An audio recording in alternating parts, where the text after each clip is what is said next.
সবুজে মোড়ানো এক শান্তির প্রান্তর, কুরিয়ান আশ্রম ও পেয়ারা পার্ক ভ্রমণ।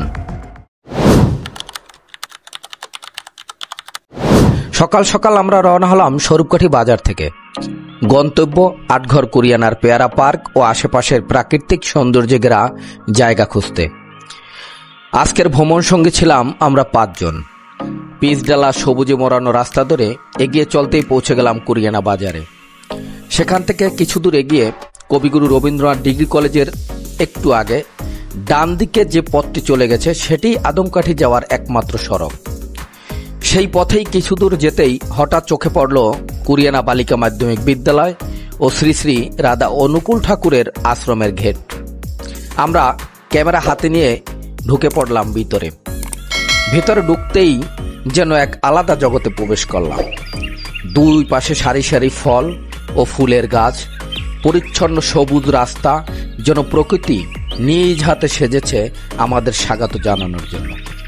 নারিকেল, সুপারি, কাঁঠাল, জাম্বুরা, লেবু, সব ফলের সমাহার, ফুলের সৌরভ আর পাখির কলতানে মন হারিয়ে গেল। আশ্রমের ভিতরে চোখে পড়ল এক বিশাল পুকুর। জ্যৈষ্ঠের তাপে মনে হচ্ছিল যেন ডালিমের রসে ভরা কোনো স্বর্গীয় জলাশয়।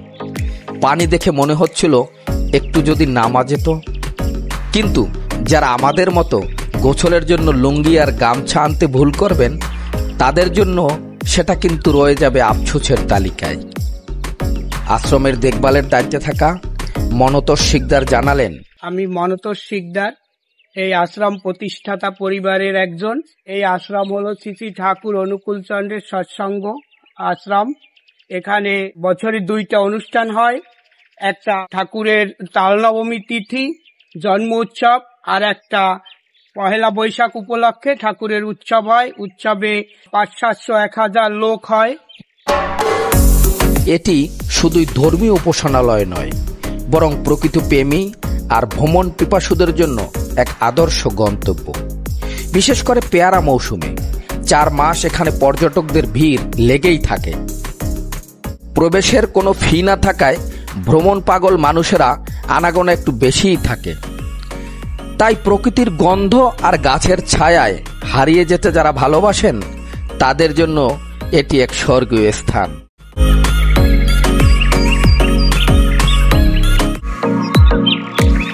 ওখানের দায়িত্বে থাকা আর এক আমাদের বৌদি জানান, বছরে 2 বার শ্রী রাধা অনুকূল ঠাকুরের নামে এখানে অনুষ্ঠান হয়, যেখানে দেশের বিভিন্ন অঞ্চল থেকে হাজারো ভক্তরা ছুটে আসেন। তাদের থাকা খাওয়া সব ব্যবস্থা এই আশ্রম কর্তৃপক্ষই করে থাকেন। যারা কম বাজেটে প্রকৃতির নিঃশব্দ গান শুনতে চান, স্বচ্ছ পানিতে ছোট মাছ আর কচুরিপানা ভাসতে দেখতে ভালোবাসেন, তারা এখানে একবার এলেই মন হারিয়ে যাবে।